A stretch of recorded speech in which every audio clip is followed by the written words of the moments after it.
إن الحمد لله نحمده ونستعينه ونستغفره ونعوذ بالله من شرور أنفسنا ومن سيئات أعمالنا من يهده الله فلا مضل له ومن يضلل فلا هادي له وأشهد أن لا إله إلا الله وحده لا شريك له وأشهد أن محمدا عبده ورسوله أما بعد فإن خير الحديث كتاب الله وخير الهدي هدي محمد صلى الله عليه وسلم وشر الأمور محدثاتها وكل بدعة ضلالة وكل ضلالة في النار رب اشرح لي صدري ويسر لي أمري واحلل عقدة من لساني يفقه قولي رب زدني علما رب زدني علما رب زدني علما أعوذ بالله من الشيطان الرجيم بسم الله الرحمن الرحيم إن الله وملائكته يصلون على النبي يا أيها الذين آمنوا صلوا عليه وسلموا تسليما اللهم صل على محمد وعلى آل محمد كما صليت على إبراهيم وعلى آل إبراهيم إنك حميد مجيد اللهم بارك على محمد وعلى آل محمد كما باركت على إبراهيم وعلى آل إبراهيم إنك حميد مجيد. بے شک تمام تعریفیں اس رب کائنات کے لیے ہے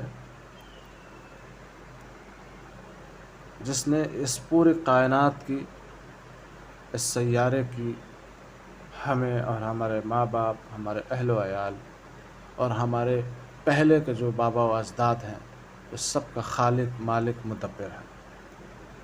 ہم اسی کی تعریف کرتے ہیں، اسی سے مدد تلاش کرتے ہیں اور اسی سے بخشش کی امید رکھتے ہیں. اپنے نفس کی شرارتوں اور اپنے برے اموروں سے اللہ کی پناہ میں آتے ہیں. جسے اللہ راہ دکھائے اسے کوئی گمراہ نہیں کر سکتا، اور جسے اللہ گمراہ کر دے اسے کوئی سیدھی راہ پر نہیں لا سکتا. میں گواہی دیتا ہوں کہ اللہ تعالیٰ ہی ہمارا معبود برحق ہے.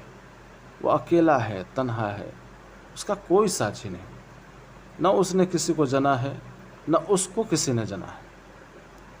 اور میں گواہی دیتا ہوں کہ حضرت محمد صلی اللہ علیہ وسلم اس کے بندے اور رسول ہیں. حمد و صلوات کے بعد یقیناً تمام باتوں سے بہتر بات اس رب کائنات کی کتاب ہے، اور تمام طریقوں سے بہتر طریقہ حضرت محمد صلی اللہ علیہ وسلم کا طریقہ ہے. درود و سلام ہو تمام انبیاء کرام پر، خصوصاً حضرت محمد صلی اللہ علیہ وسلم پر اور ان کے آل، اولاد اور اصحاب پر.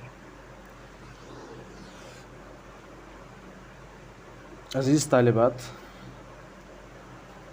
کل میں نے ایک چھوٹی سی بات کہی تھی، مومن،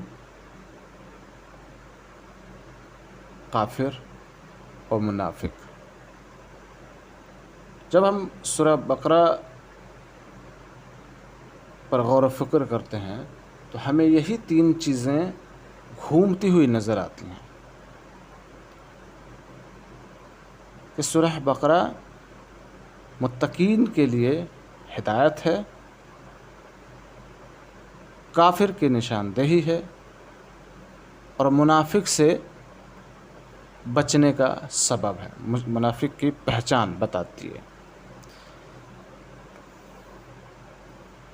کل ہم لوگوں نے جانا کہ الف لام میم اگر ہم یہ پڑھتے ہیں تو ہمیں نیکیاں برابر ملتی ہیں حرف در حرف. یعنی اگر ہم الف کہتے ہیں تو 10 نیکیاں، لام کہتے ہیں تو 10 نیکیاں، اور میم کہتے ہیں تو 10 نیکیاں. اس سے متعلق میں نے آپ لوگوں کو حدیث بھی بیان کیا تھا. آج ہیڈنگ بنائیے آپ لوگ، قرآن کی حیثیت. اور جیسا کہ میں نے بتایا کہ آج کی کلاس اہم ہے، وہ اسی بحاف پہ ہے، قرآن کی حیثیت. لکھ لیجیے آپ لوگ، قرآن کی حیثیت.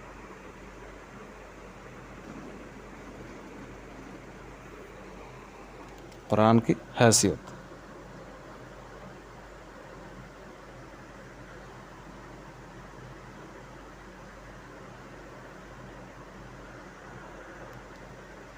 سورہ بقرہ آیت نمبر 2۔ ذالک الکتاب لا ریب فیہ ھدی للمتقین، یہ کتاب جس میں کوئی شک نہیں، ہدایت ہے پرہیزگاروں کے لیے۔ ھدی للمتقین، خدا سے بنا ہے ھدی لل، اور ہدا جو ہے وہ ہدایت ہے، متقین کے لیے یعنی پرہیزگاروں کے لیے ہدایت ہے۔ میں نے آپ لوگوں کو کل بھی بتایا تھا کہ ہدایت سے مراد سیدھا راستہ ہے، مارگ درشن، ڈائریکشن۔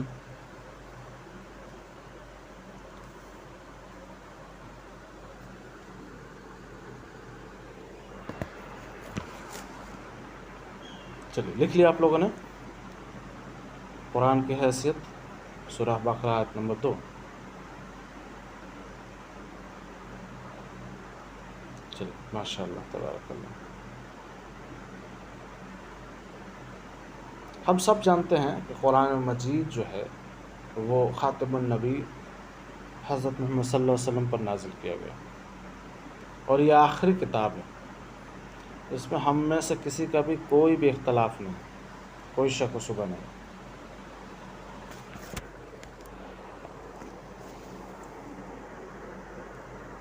اب بات آتی ہے کہ یہ اتنی مکمل اور واضح اور فصیح بلیغ جو ہے یہ کتاب ہے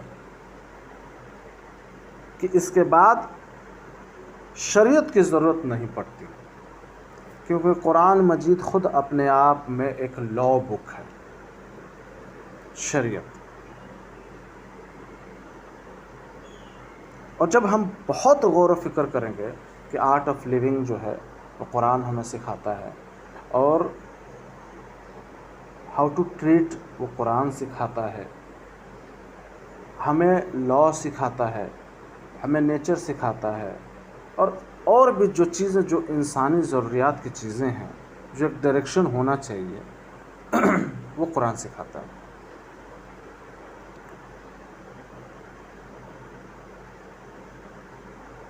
اور پھر دھیان میں آتا ہے کہ اگر قرآن ہمارے پاس ہے تو دوسری شریعت کی یعنی دوسرے کانسٹیٹیوشن کی ضرورت نہیں ہے، اور نہ ہی نبی کی اب ضرورت ہے۔ کون سے نبی؟ یعنی اس کے بعد جو نبی ہیں، اللہ کے رسول صلی اللہ علیہ وسلم نے ہمیں ساری چیزیں بتا دی، فل سٹاپ لگ گیا، اور نہ ہی کسی اور دین کی ضرورت ہے۔ جب قرآن پہ ہم غور و فکر کریں گے تو نہ کسی کانسٹیٹیوشن کی ضرورت ہے، نہ اب کسی اور نبی کی ضرورت ہے، اور نہ ہی کسی اور دین کی، کسی اور مذہب کی ضرورت ہے۔ کلیئر ہو گیا، ایک دم فل سٹاپ۔ اس سے پتہ چلتا ہے کہ انسان کی جو رہبری ہے، رہبری کے لیے مختلف طور پہ جو مختلف نبی آتے رہے ہیں، ان کو آسمانی کتابیں ملتی رہی ہیں اور صحیفے بھی دیے گئے، لیکن وقت کے ساتھ ساتھ ان کی جو تعلیم اللہ نے ان کو جو دی تھی وہ دھیرے دھیرے مند پڑتی گئی، اور پھر ہوا کیا کہ کتابوں میں رد و بدل ہونا شروع ہو گیا۔ آسمانی کتابوں میں، اللہ کی کتابوں میں رد و بدل ہونا شروع ہو گیا۔ لوگوں نے جو ہے اپنی اپنی چیزیں صحیفے گھسانا اس میں شروع کر دیا۔ کچھ ہسٹیرینس نے اپنی ہسٹری گھسا دیے، کچھ جو ہے فلاسفرس نے اپنی فلاسفی ڈال دی، کچھ نے جو ہے کچھ دارشنکس نے جو ہے اپنے رائے اور مشورے ڈال دیے، کچھ تھاٹس کریٹرس نے جو ہے اپنے تھاٹس ڈال دیے، اسی لیے وہ کتاب مکمل نہیں۔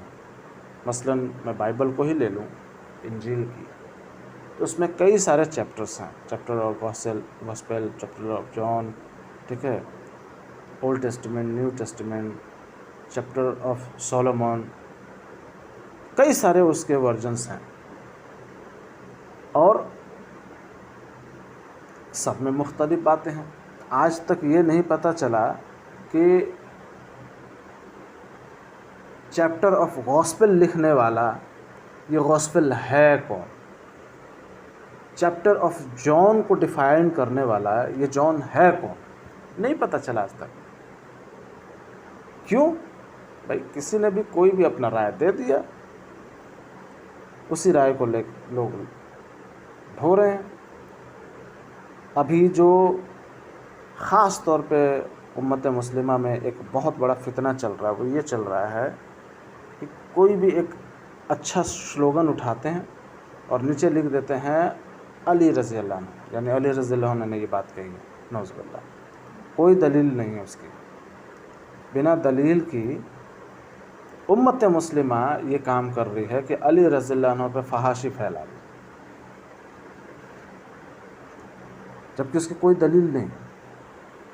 اسی طریقے سے ہم غور و فکر کریں تو ہمیں دھیان میں آ جاتا ہے کہ اس سے پہلے بھی جو امتیں رہی ہیں انہوں نے شروعات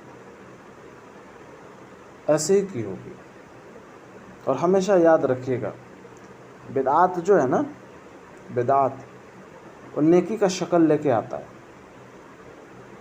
اور کب شرک میں تبدیل ہو جاتا ہے پتہ ہی نہیں چلتا، نہیں پتہ چلتا۔ لہٰذا بہت محتاط رہنے کی ضرورت ہے، بہت محتاط۔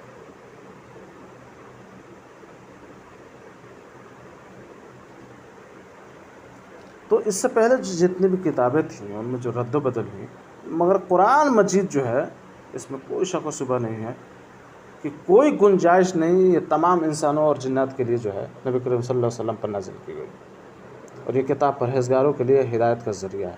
وہی تو بات ہو رہی ہے، ذالک الکتاب لا ریب فیہ ھدی للمتقین، ہدایت کا ذریعہ۔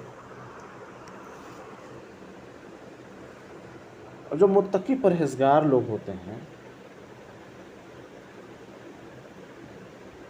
وہ کون لوگ ہیں؟ سلف صالحین لوگ، صحابہ اکرام، تابعین، تبع تابعین، محدثین، ان لوگوں نے محنت کی، دین میں پرہیزگاری کیا ان لوگوں نے۔ اگر ہم اللہ کی رضا کے لیے جھوٹ نہیں بول رہے ہیں تو بے شک ہم اس لائن میں کھڑے ہیں جہاں اللہ عز و جل کہتا ہے ھدی للمتقین، ہدایت ہے متقیوں کے لیے، پرہیزگاروں کے لیے۔ اگر ہم اللہ کے لیے، اللہ کی رضا کے لیے ہم زنا کی طرف مائل نہیں ہوتے ہیں، ہم شراب نہیں پیتے ہیں، ہم جوا نہیں کھیلتے ہیں، ہم سور کا گوشت نہیں کھاتے ہیں، ہم خون نہیں پیتے ہیں، لوگوں کا ناحق مال نہیں ہڑپتے ہیں، لوگوں پر ناحق ظلم نہیں کرتے ہیں، صرف اللہ کی رضا کے لیے، تو دیر از نو ڈاؤٹ ہم متقین ہیں، ہم اللہ کے دوست ہیں، ہم اللہ کے ولی ہیں۔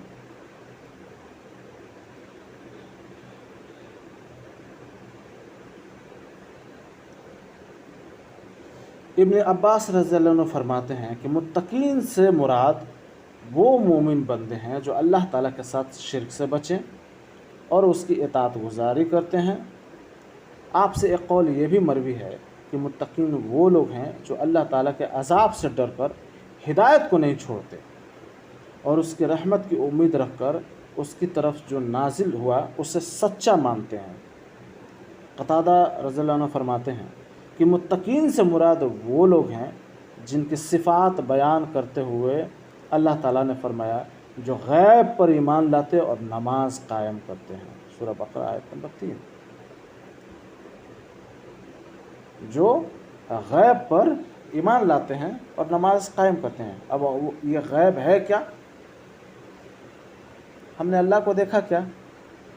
نہیں۔ ہم نے جنت کو دیکھا؟ نہیں۔ ہم نے جہنم کو دیکھا؟ نہیں۔ ہم نے فرشتوں کو دیکھا؟ نہیں۔ لیکن ایمان ہے کہ اللہ عز و جل ہے، وہ ہمارا رب ہے۔ ہمیں اس بات کا تاکید کر دیا گیا ہے۔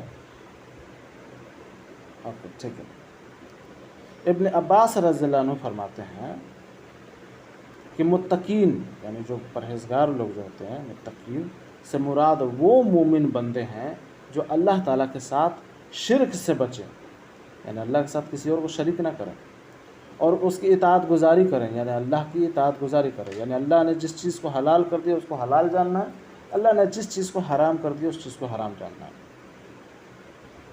آپ سے ایک قول یہ بھی مروی ہے، یعنی ابن عباس رضی اللہ عنہ سے جو ہے ایک اور قول ہے کہ متقی وہ لوگ ہیں جو اللہ تعالیٰ کے عذاب سے ڈر کر ہدایت کو نہیں چھوڑتے، ہدایت پہ رہتے ہیں اللہ کے عذاب سے ڈر کے، اور اس کے رحمت کی امید رکھ کر اس کی طرف جو نازل ہوا اسے سچا جانتے ہیں، سچا مانتے ہیں۔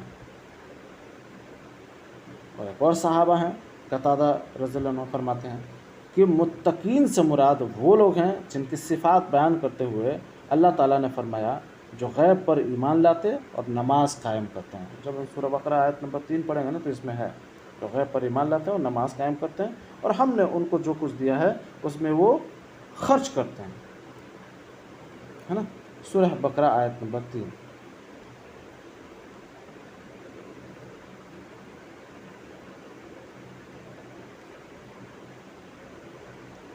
ٹھیک ہے، ایک حدیث پہ غور کرتے ہیں۔ رسول اللہ صلی اللہ علیہ وسلم نے فرمایا کوئی بندہ اس وقت تک متقین میں سے نہیں ہو سکتا، کوئی بندہ اس وقت تک متقین میں سے نہیں ہو سکتا جب تک اس چیز کو نہ چھوڑ دے جس میں کوئی حرج نہ ہو، تاکہ اس سے بچ سکے جس میں کوئی حرج ہو۔ اس حدیث کو سمجھیے، اس حدیث کو سمجھنا بہت ضروری ہے۔ یہ ترمذی کی حدیث ہے، ترمذی شریف حدیث نمبر 2451۔ وعلیکم السلام ورحمۃ اللہ وبرکاتہ۔ ترمذی کی حدیث ہے 2451، اور ابن ماجہ کی حدیث ہے 4215۔ اس حدیث کو میں پھر آپ کو ڈیفائن کر رہا ہوں، سمجھیے گا۔ رسول اللہ صلی اللہ علیہ وسلم فرمایا کوئی بندہ اس وقت تک متقین میں سے نہیں ہو سکتا جب تک اس چیز کو نہ چھوڑ دے جس میں کوئی حرج نہ ہو، یعنی جو پرہیزگار لوگ ہیں وہ اس چیز کو بھی چھوڑ دیتے ہیں جس میں کوئی حرج نہ ہو۔ جیسے مثال کے طور پر کل آپ لوگ پڑھ رہے تھے حدیث، ہے نا، رقیہ شریعہ بھی پڑھیں گے آپ لوگ، پھونک جھاڑ دم کرنا جو ہے وہ جائز ہے، لیکن اگر آپ اس سے بھی بچتے ہیں تو آپ متقین ہیں۔ حالانکہ اس کی اجازت ہے، لیکن اگر آپ اس سے بھی بچتے ہیں تو آپ متقین ہیں۔ یہ بہت ایک دم اوپنلی میں آپ کو بتا رہا ہوں۔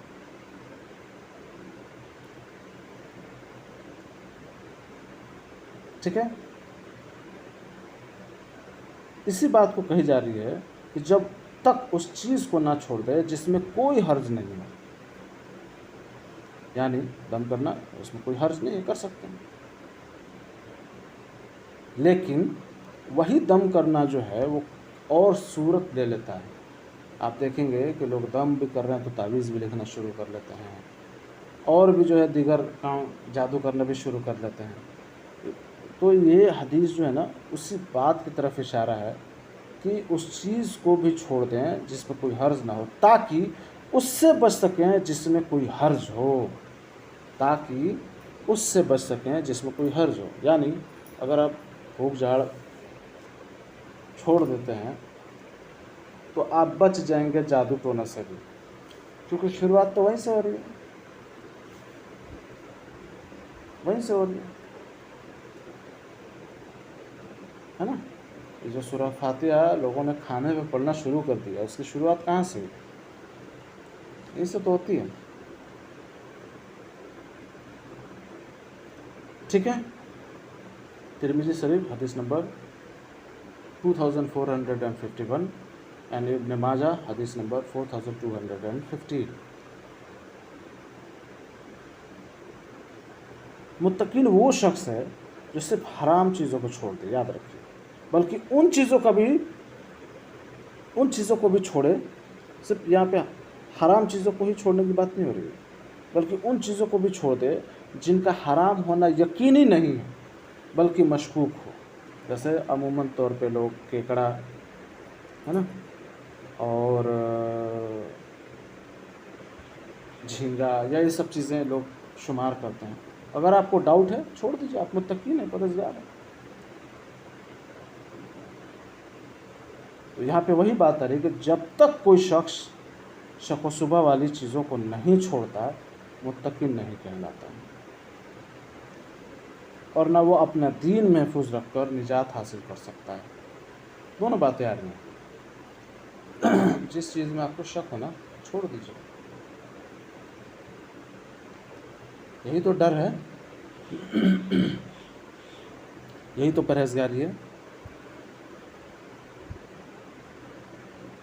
ایک حدیث پہ غور کرتے ہیں، سیدنا نعمان بن بشیر بیان کرتے ہیں کہ میں نے رسول اللہ صلی اللہ علیہ وسلم کو فرماتے ہوئے سنا، حلال واضح ہے، حرام واضح ہے، یعنی کلیئر ہے، حرام اور حلال کلیئر ہے، اور ان دونوں کے درمیان شک و شبہ والی چیزیں جن کو اکثر لوگ جانتے، تو جس نے اپنے آپ کو شک و شبہ والی چیزوں سے بچا لیا اس نے اپنے دین اور اپنی آبرو کو بچا لیا، اور جو مشکوک چیزوں میں جا پڑا وہ اس چارگاہ کے جیسا ہے جو شاہی چارگاہ کے گرد یعنی اپنے مویشی چرائے، تو قریب ہے کہ وہ شاہی چارگاہ میں اپنے مویشی داخل کر دے۔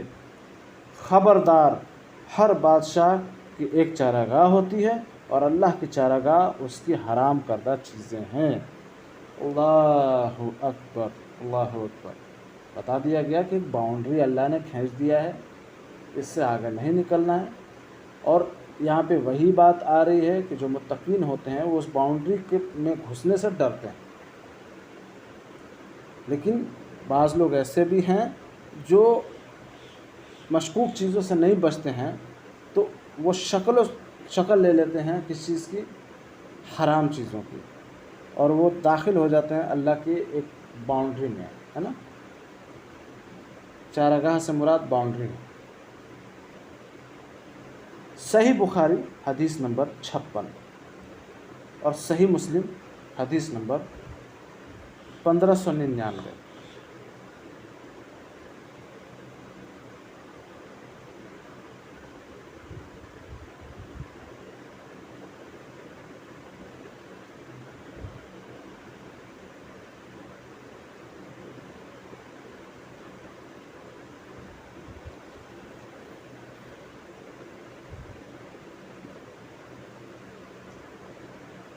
کلیئر ہے؟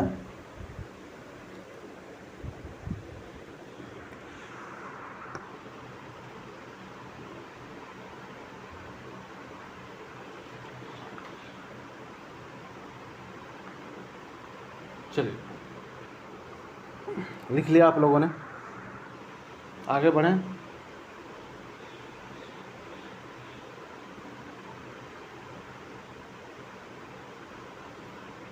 ٹھیک ہے، اب لکھیے متقین کی صفات، ہیڈنگ بنا لیجئے متقین کی صفات۔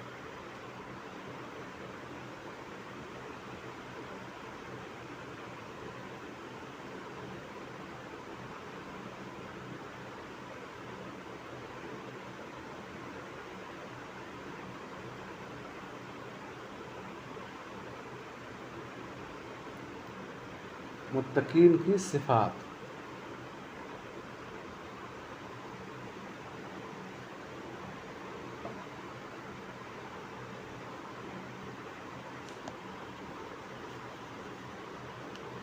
سورہ بقرہ آیت نمبر 3، 4 اور 5۔ سورہ بقرہ آیت نمبر 3، 4 اور 5۔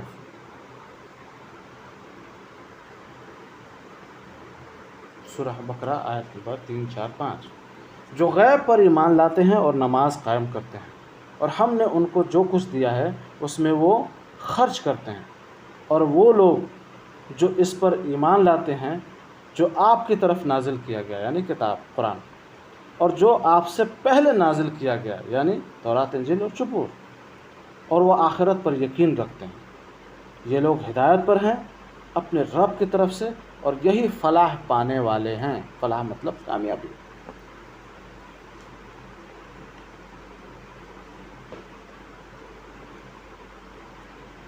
ٹھیک ہے، اب یہاں نا ایک بہت باریک سا پوائنٹ ہے، ایمان بالغیب، ایمان کو سمجھنا۔ سب سے پہلے ایمان بالغیب کو سمجھنا ہوگا۔ اور جب یہ سمجھ گئے نا آپ کا ایمان کلیئر ہو جائے گا. ہم اللہ کو دیکھ نہیں سکتے لیکن ہم اللہ کی صفات اور کاریگری سے پہچانتے ہیں.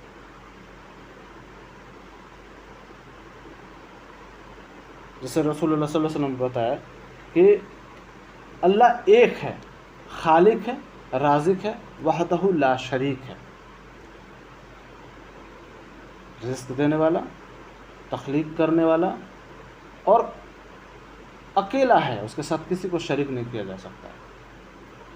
اب اس بات پہ مکمل ایمان لے آنا، اللہ کو خود اپنی ہستی سے، جو کہ چلتی پھرتی مکمل فیکٹری ہے، انسان کی پیدائش دیکھ لیجئے، زمین و آسمان دیکھ لیجئے، اور جو کچھ اس بیچ میں ہے، اس بیچ کے درمیان میں ہے، ان سب چیزوں کو دیکھ لیجئے. یہ سب کچھ اللہ کو پہچاننے اور ماننے اور یقین کرنے کے لیے آپ بتائیے کیا کافی نہیں ہے؟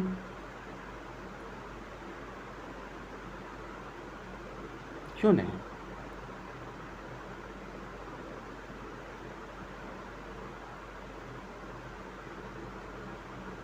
یہ سب نظام جو ہے نا، سوائے اللہ کے اور کوئی کر ہی نہیں سکتا. خود ہم اگر تھوڑا سا نگاہ دوڑائیں اپنی ہی باڈی پہ، ہماری جو آنکھیں ہیں ریفلیکشن کی وجہ سے امیج کریٹ کرتی ہیں. یعنی جو چیزیں ہمیں سامنے دکھتی ہیں وہ دراصل سامنے ہوتی نہیں، ریفلیکشن آف لائٹ ہے وہ. آپ لوگوں میں سے اگر تھوڑا بہت کسی نے سائنس پڑھا ہوگا تو ریفلیکشن آف لائٹ سے وہ سمجھ جائے گا کہ کانکیو لینس اور کنویکس لینس جو ہے وہ ہماری آنکھوں میں اللہ نے جیتا ہے تو پہلے سے ہی ڈال کے ہمیں بھیجا. جو امیج کریٹنگ کا کام جو ہے وہ ریٹینا میں ہوتا ہے، کریشن کا کام. پاسبل ہے کہ کوئی انسان ایسا کر دے؟ سوچ کے دیکھیے. یہ ویسا ہی ہے جیسے شیشہ سامنے ہے اور ہمارے امیج کو وہاں دکھا رہا ہے ریفلیکٹ کر کے. کتنا خوبصورت کریشن ہے یار. اللہ اکبر، اللہ اکبر. ہارٹ کو دیکھ لیجیے اپنا، 4 چیمبر ہے اس میں. سوچ کے دیکھیے سر، ہارٹ جو ہے وہ ایک پمپنگ مشین ہے، لیکن کتنا بڑا اہم رول ہے آپ کی باڈی میں کہ اگر وہ پمپ کرنا بند کر دے یو ول بی نو مور، مر جائیں گے. اسی طریقے سے باڈی کے اور اعضاء کو دیکھ لیجیے. کڈنی کا کام جو ہے وہ چھاننا ہوتا ہے منرلز کو اور پروٹینز کو اور ان سب چیزوں کو الگ کر کے، اور جو گندی چیزیں ہیں اس کو پیشاب اور پخانے کے راستے میں بھیج دینا. کون کرے گا اتنا بہترین کریشن، اتنی بہترین انجینئرنگ؟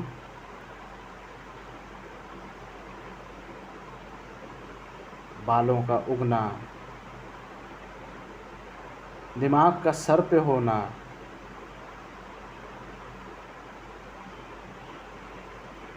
انسان یا جانور اس زمین پر کھڑا رہے تو میگنیٹک پاور کا ہونا. یار اتنی چیزوں پہ جب آپ غور و فکر کرتے ہیں نا، قرآن میں اللہ کہتا ہے کہ زمین میں چل پھر کر دیکھ لو. سمجھدار والوں کے لیے نشانیاں ہیں. مکسچر آف گیسز جو ہے ہمارے آس پاس ہے، لیکن ہم آکسیجن ہی لے رہے ہیں، آکسیجن انہیل کر رہے ہیں اور وہ ہماری باڈی کے لیے فائدہ مند ہے. ہماری باڈی میں اگر آکسیجن کا کمی ہو گیا، گئے، معاملہ ختم. اور ہر اعضا کو نپا تلا کنٹینٹ میں آکسیجن چاہیے، خواہ وہ دماغ ہو یا ہمارے سیلز ہوں یا ہمارے باڈی سیلز ہوں، لیکوڈ سیلز ہوں، ساری چیزوں کو.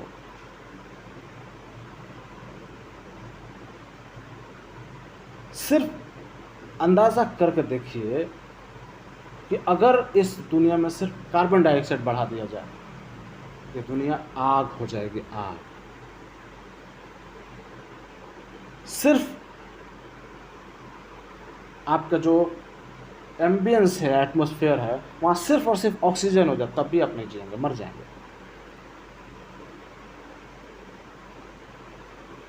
کس طریقے سے فٹ کیا گیا ہر چیز کو، اندازہ کر کے دیکھیے۔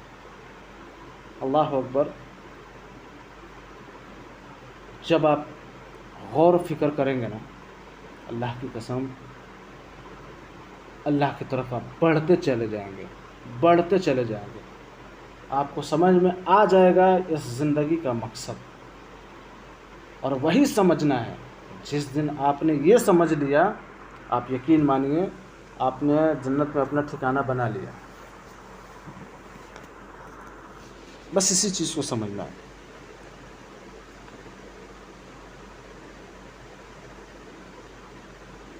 تو بات آ رہی تھی کہ متقین کی صفات۔ متقین کی جو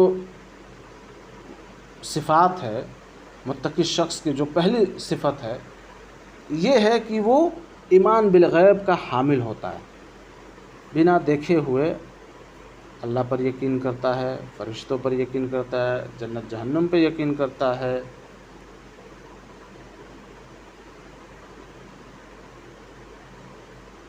دوسرا، ایک ایمان والا جو ہے نا، وہ انسانیت کا پیکر ہونا چاہیے۔ دوسروں کے تکلیف میں اس کو تکلیف محسوس ہو، دوسروں کی خوشی میں وہ بھی خوش ہو جائے، لوگوں کا مددگار ہو۔ بیمار کوئی پڑ جائے تو اس کی قیادت کرے، اپنے جان مال سے کسی کو نقصان نہ پہنچائے۔ یہی تو ہے نا انسانیت۔ تو متقین جو ہے وہ ایمان بالغیب کا حامل ہوتا ہے، ایک متقین پرہیزگار ہوتا ہے، ایک متقین جو ہے وہ انسانیت کا پیکر ہوتا ہے، قرآن پر ایمان رکھتا ہے، غیب پر ایمان رکھتا ہے، نماز پڑھتا ہے، زکوٰۃ دیتا ہے، محمد صلی اللہ علیہ وسلم کو آخری نبی مانتا ہے، ان پر نازل ہونے والی کتاب جو قرآن ہے آخری کتاب مانتا ہے، ان سے آنے والے نبیوں پہ جتنی بھی کتابوں کا ذکر ہوا ہے اس پر بھی ایمان رکھتا ہے۔ یہی ہے متقی۔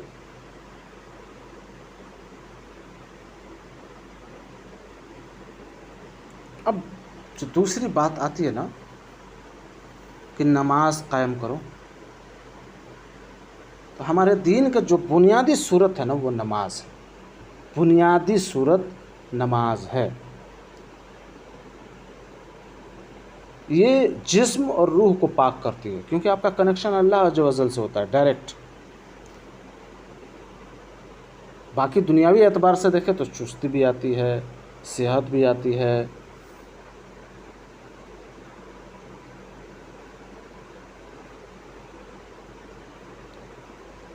اور اگر روحانی طور پہ دیکھیں تو روح کو سکون ملتا ہے، دماغ کے لیے جو ہے معجزانہ طور پہ جو ہے اثرات دماغ پہ ہوتا ہے کہ آپ اپنی نماز پڑھتے ہیں آپ کو سکون محسوس ہوتا ہے۔ نماز جو ہے وہ برائیوں سے بچاتا ہے، فحش سے، اشلیل چیزوں سے اور برے کاموں سے روکتا ہے۔ قرآن میں اللہ خود کہتا ہے کہ بے شک نماز جو ہے وہ برائیوں سے بچاتا ہے۔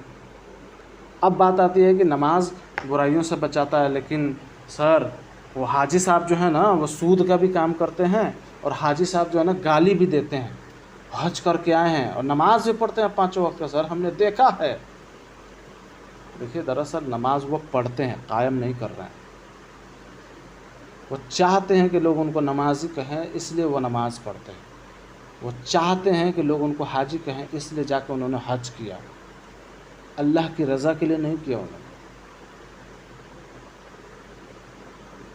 جب انسان اللہ سے خوف کھائے اور اللہ سے محبت رکھے تو جب اللہ کے سامنے کھڑا ہوگا نا نماز میں، اسے اپنی چیزیں یاد آئیں گی، اسے اپنی برائیاں یاد آئیں گی، اپنے عیب یاد آئیں گے، وہ توبہ اور استغفار کرنے والا ہو جائے گا اور وہ بچے گا برائیوں سے اور نماز قائم کرے گا، وقت پہ پڑھے گا۔ یہ نہیں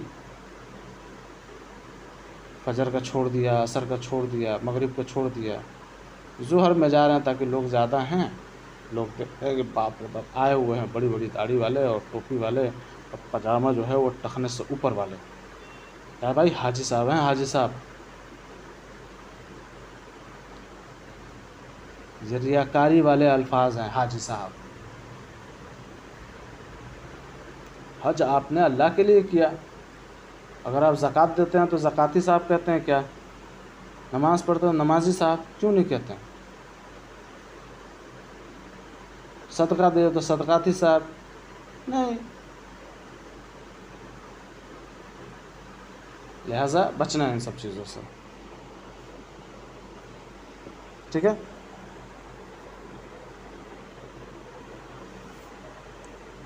دیکھیے اللہ کے حضور ہم سب پیش ہوں گے.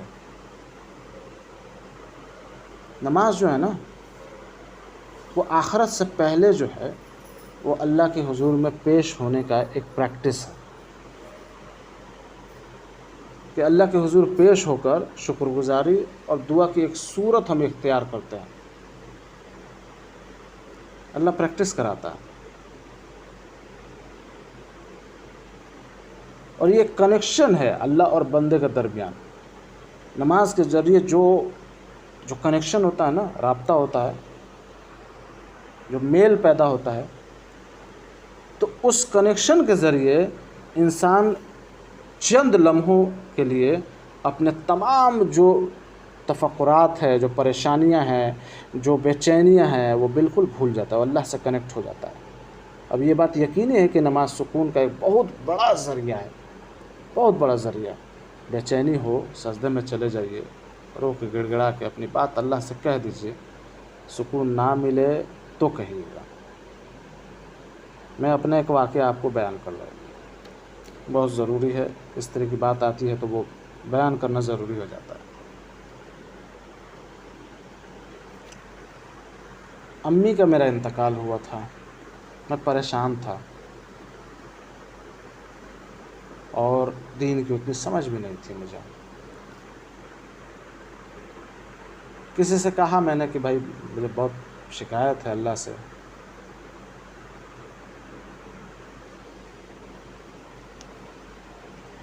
ابھی آ رہی میری آواز؟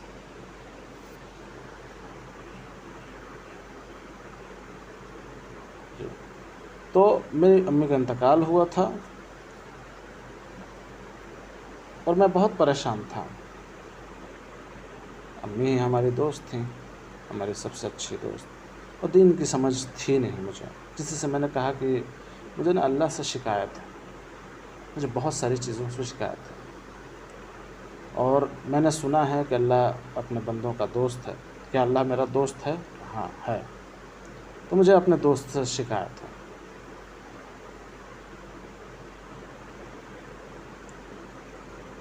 تو کسی سے میں نے کہا تھا کہ یہ یعنی مجھے شکایت ہے. تو اس شخص نے مجھ سے ایک بات کہی کہ کر لو اللہ سے شکایت، لیکن اللہ سے شکایت کرنے سے پہلے اللہ کی نعمتوں کو یاد کر لینا. اللہ اکبر! میں یہ الفاظ زندگی بھر نہیں بھول سکتا. اللہ کی نعمتوں کو یاد کر لینا. پھر بتانے والے نے بتایا کہ مصلی بچھا لو، 2 رکعت نماز پڑھو اور اپنی ساری باتیں کہہ دو اللہ سے، ساری باتیں. میں نے ویسا ہی کیا. میں نے وضو کی، مصلی بچھایا، کھڑا ہو گیا نماز کے لیے. سورہ فاتحہ پڑھنا شروع کیا تو لگا کہ اب میں کہوں گا اللہ سے اپنی بات. بس روتا رہا، نہیں کہہ پایا. لگا کہ رکوع میں کہہ دوں گا، رکوع میں بھی گیا، نہیں کہہ پایا. لگا کہ سجدے میں کہہ دوں گا، میں سجدے میں گیا، نہیں کہہ پایا. اسی طریقے سے کرتے کرتے میری نماز مکمل ہو گئی.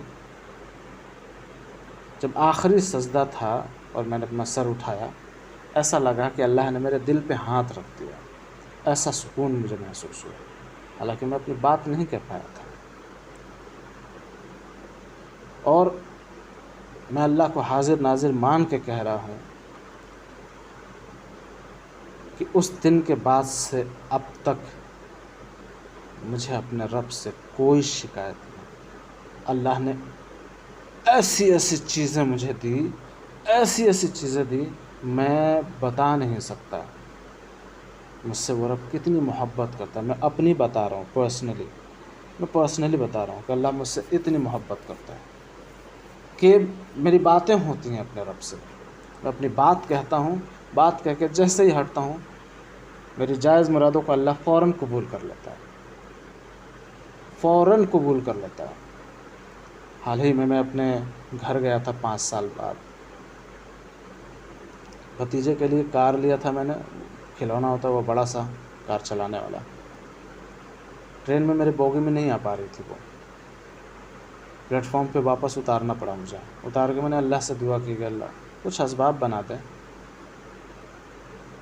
اس رب کی محبت میں کیا بتاؤں آپ لوگوں کو، اللہ نے وہ بوگی ہی چینج کر دی، دوسری بوگی لگی وہاں پہ، اور میری کار آ گئی اس بوگی میں۔ ایسا ہی ہوتا ہے میرے ساتھ۔ اس لیے نا کنیکشن اپنے رب سے ہونا بہت ضروری ہے۔ کنیکشن بنا کے تو دیکھیے، وہ دلوں کا حال جاننے والا رب ہے۔ واللہ سمیع علیم۔ اللہ اکبر۔ تو آپ میں سے بہت سے لوگ ہوں گے جن کو کسی نہ کسی بات کو لے کے سمجھ میں آتا ہے کہ میرے ساتھ ہی ایسا کیوں ہوتا ہے، یہ چیز آتی ہوگی ذہن میں۔ بھائی صاحب، آپ کی آزمائش چل رہی ہے اور اللہ آپ سے محبت کر رہا ہے، تو خوش اس بات پہ ہو جائیے کہ آپ کی آزمائش چل رہی ہے، اور خوش اس بات پر ہو جائیے کہ اللہ جس سے محبت کرتا ہے اسی کو آزماتا ہے۔ حالانکہ اللہ آپ کے دل کے حال کو جانتا ہے۔ وہ رب ٹوٹے ہوئے دلوں کا خدا ہے، ٹوٹے ہوئے دلوں کا رب ہے وہ۔ جب تک دل ٹوٹتا نہیں ہے نا، رب کی طرف کہاں مائل ہوتا ہے۔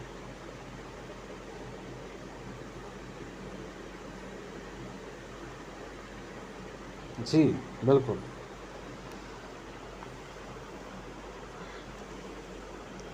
تو اس لیے جب انسان نماز پڑھتا ہے تو سکون اس کو مل جاتا ہے۔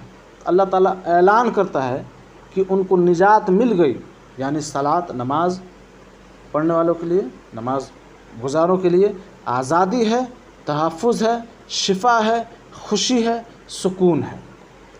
جس طرح ایک نمازی جو ہوتا ہے نا، جس طرح سے ایک نمازی کے تمام جوڑ صحت مند ہوتے ہیں۔ آپ دیکھیں گے نا، جو نماز پڑھتا ہے الحمدللہ اس کے جتنے بھی جوائنٹس ہوتے ہیں نا وہ صحت مند ہوتے ہیں۔ اسی طرح ذہنی طور پہ اور روحانی طور پر بھی وہ صحت یاب ہوتا ہے۔ اور جو لوگ نماز نہیں پڑھتے بڑی خسارے میں ہوتے ہیں بھائی، بہت خسارے میں ہوتے ہیں۔ تو یہ کلیئر ہے کہ ایک انسان کس طرح سے اخلاقی غلطیوں، برائیوں، بے سکونی اور بیماریوں سے اپنے آپ کو بچا سکتا ہے۔ نماز پڑھیے نا، بچ جائیں گے آپ۔ اور کون نہیں جانتا ہے وضو اور نماز کے جو مفائد ہیں۔ اسی طریقے سے نماز جو ہے اچھائیوں اور فائدہ مند کا سبب بنتا ہے۔ اگر نماز پہ بات کرنی ہو نا تو لمبا وقت چاہیے اس کے لیے، بہت لمبا وقت چاہیے۔ صرف اتنا سمجھ لیجئے کہ نماز سے بہتر کوئی نسخہ نہیں ہو سکتا جو ہماری روحانی اور جسمانی صحت کے لیے اللہ نے 1400 سال پہلے ہمیں بتا دیا۔ اگر ہم اس تحفے کا قدر نہ کریں تو ظاہر ہے دنیا اور آخرت میں نقصان ہی نقصان ہوگا۔ آخرت کا نقصان بھائی ناقابل برداشت ہے۔ آپ اس چیز کو سمجھیے۔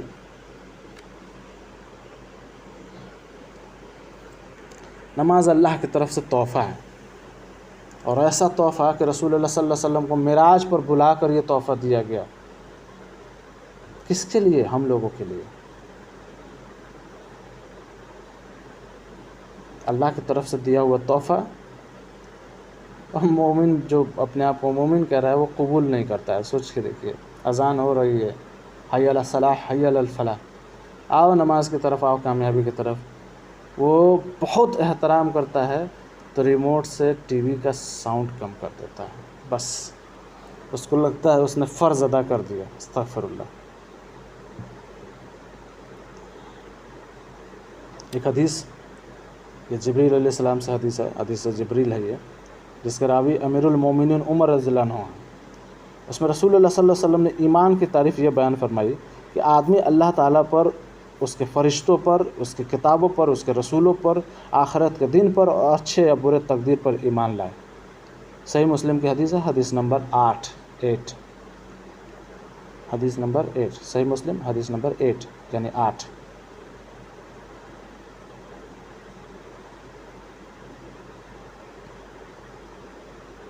لہذا مومن کو چاہیے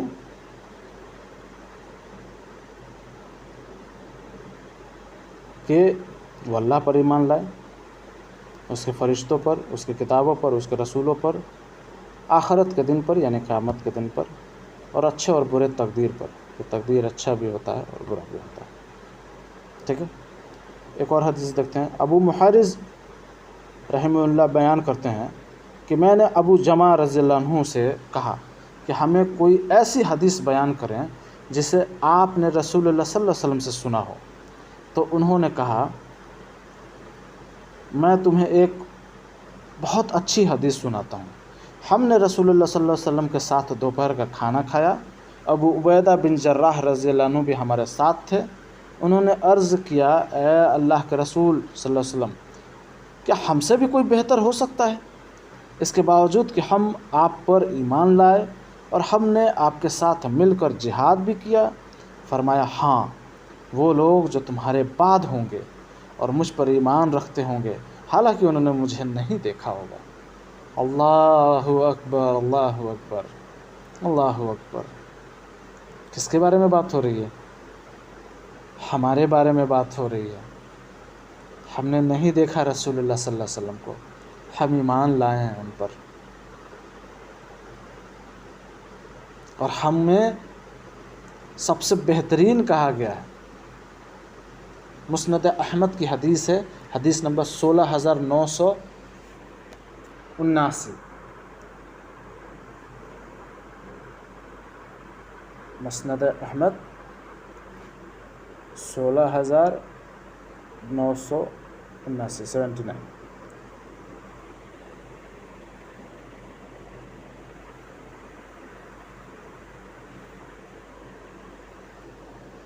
یہ خوش ہونے والی بات نہیں ہے کیا؟ خوش ہو جائیے، بہت بڑی خوشخبری ہے یہ۔ چلیے ایک اور حدیث دیکھتے ہیں۔ رسول اللہ صلی اللہ علیہ وسلم نے فرمایا اسلام کی بنیاد 5 چیزوں پر رکھی گئی ہے۔ ایک، اس بات کی گواہی دینا کہ اللہ کے سوا کوئی معبود نہیں ہے اور محمد صلی اللہ علیہ وسلم اللہ کے رسول ہیں۔ دوسرا، نماز قائم کرنا۔ تیسرا، زکوٰۃ ادا کرنا۔ چوتھا، بیت اللہ یعنی حرم شریف کا طواف کرنا یعنی حج کرنا، اور پانچواں رمضان کے روزے رکھنا۔ صحیح بخاری حدیث نمبر 8 اور صحیح مسلم حدیث نمبر 16۔ صحیح مسلم حدیث نمبر 16 اور صحیح بخاری حدیث نمبر 8۔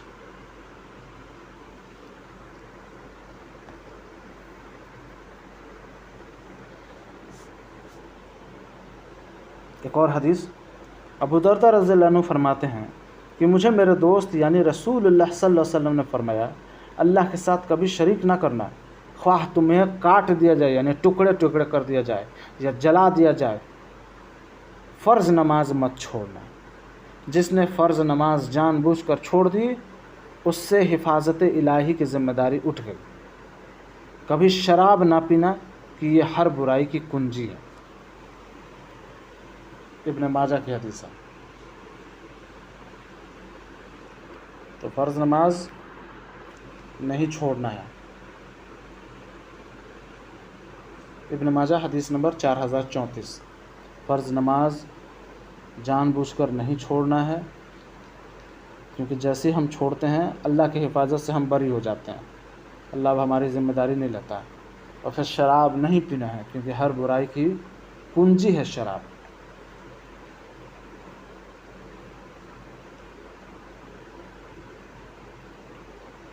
ایک اور حدیث، رسول اللہ صلی اللہ علیہ وسلم نے فرمایا نماز اس طرح پڑھو جیسے تم نے مجھے نماز پڑھتے دیکھا، صلو کما رأیتمونی وصلی، نماز ویسے ہی پڑھو جیسے تم نے مجھے پڑھتے ہوئے دیکھا۔ صحیح بخاری کی حدیث ہے،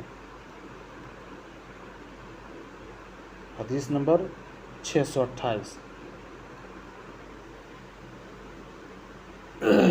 اللہ کے رسول صلی اللہ علیہ وسلم جیسے نماز پڑھتے تھے ویسے ہی پڑھنا ہے۔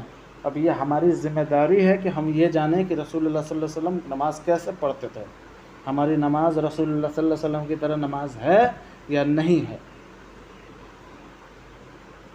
کسی بھی عالم، کسی بھی مفتی اور قاری اور ان سب جو قرآن حدیث کے خلاف اگر بات کہے، نہیں ماننا ہے، نہیں ماننا ہے اس کی بات. قرآن و حدیث سے کھنگالنا ہے کہ اللہ کے رسول صلی اللہ علیہ وسلم نماز کیسے پڑھتے تھے.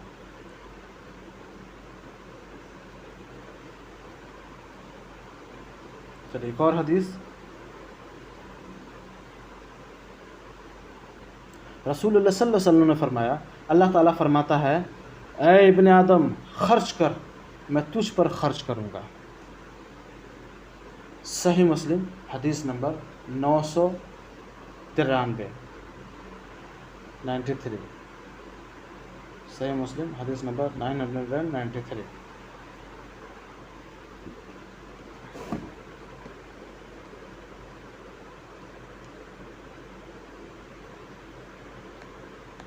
اور آخری حدیث، رسول اللہ صلی اللہ علیہ وسلم نے فرمایا، آگ سے بچو. آگ سے مطلب جہنم کی آگ سے. اگرچہ آدھی کھجور کا صدقہ میسر ہو، چاہے آدھا کھجور ہی دے کر صدقہ دینا جو ہے وہ جہنم کی آگ سے بچاتا ہے. بخاری کی حدیث ہے، حدیث نمبر 141، اور مسلم کی حدیث ہے حدیث نمبر 1016. اس لیے صدقہ آپ لوگ میسر کریں، اپنے اوپر مینڈیٹ کریں، جہنم کی آگ سے بچیں گے آپ لوگ. اور خرچ کیا کریں، کنجوس نہیں بننا ہے، بخیل نہیں بننا ہے. خاص طور پہ دینی اعتبار سے تو خرچ کریں ہی کریں اپنے اوپر. ٹھیک ہے، کتابیں لے لیں،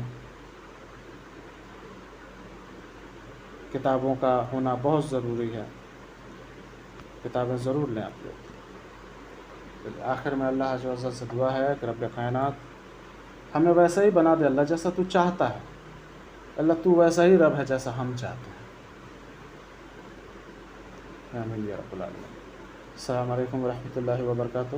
کلاس سے ریلیٹڈ آپ میں سے کسی کا کوئی سوال ہو تو پوچھ سکتا ہے.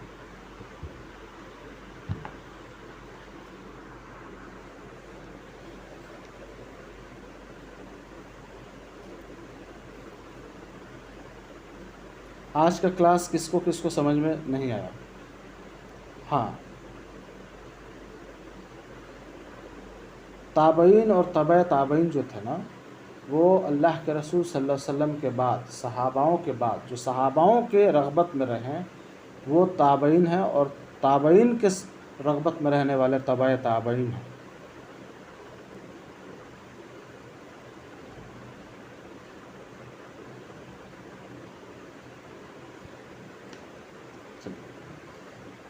آج کا کلاس کوئی ہے ایسا جس کو سمجھ میں نہیں آیا ہو؟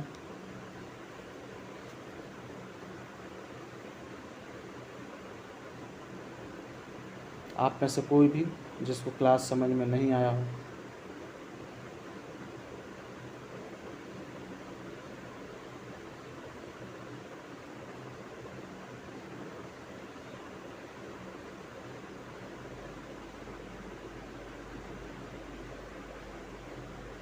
اچھا، آپ میں سے کوئی ایسا ہے جس کو کلاس سمجھ میں آیا ہو؟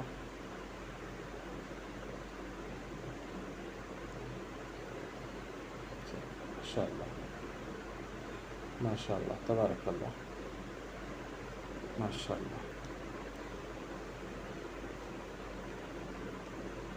چلیے الحمدللہ، محنت سوارت ہوا، آپ کو سمجھ میں آ گیا، وہی بہت بڑی بات ہے. الحمدللہ، اللہ کا احسان ہے. کسی کا کوئی سوال ہے؟ وعلیکم السلام ورحمۃ اللہ وبرکاتہ. جی باجی.